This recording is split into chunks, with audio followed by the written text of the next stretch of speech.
দেখছি দুইটা কইটু খুঁটির গুড়ায় রয়েছে। এটাই এখন সবাই বলছে নাকি এটা বোম নাকি জড়ানো রয়েছে। পুলিশ টুলিশ আসি এটা যদি ই করে দেয়, দেখবি কি আছে না আছে। এখানে আমাদের লোকজন বসে থাকে। এখন যে হোক হিংসামূলক এই বিষয়টা করেছে, ঠিক আছে, এই বিষয়ে আমরা কিছুই জানি না। সকালে নামাজ পড়ি ঘুমেতে উঠে আসি, কেবল চার দোকানে চা খাবো, চা না খাই অনেক লোকজন আমাদের জিজ্ঞেস করছে যে ওখানে বল বোম ঠিক আছে, এই বিষয়টুকু আর কি। তাছাড়া কি তো অবশ্যই আতঙ্কিত, আমরা অবশ্যই আতঙ্কিত। এটা বিশাল ঘটনা না, এটা সাধারণ কোনো জিনিস না। 16-17 বছর এই এলাকার মানুষ নির্যাতনের শিকার।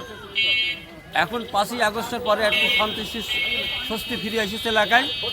একটা চক্র এই বিএনপি এবং জামাতের ভিতরে একটা ফাটল সৃষ্টি করার জন্য, একটা দ্রুত সৃষ্টি করার জন্য, মানে এই একটা চক্রান্ত এই কাজটা করেছে যাতে এই এলাকাটা আবার অশান্ত থাকে।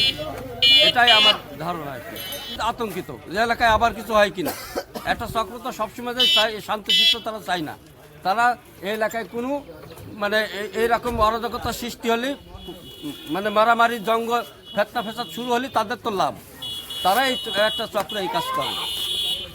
তা নাহলে এলাকার মানুষ, এখানে কিছু মানুষ বসে, এখানে কয়েকটা দোকান আছে, পাশে একটা বাজার, আর এই এলাকার মানুষ একটু শান্তশিষ্টতা আছে, সেটা তারা চায় না।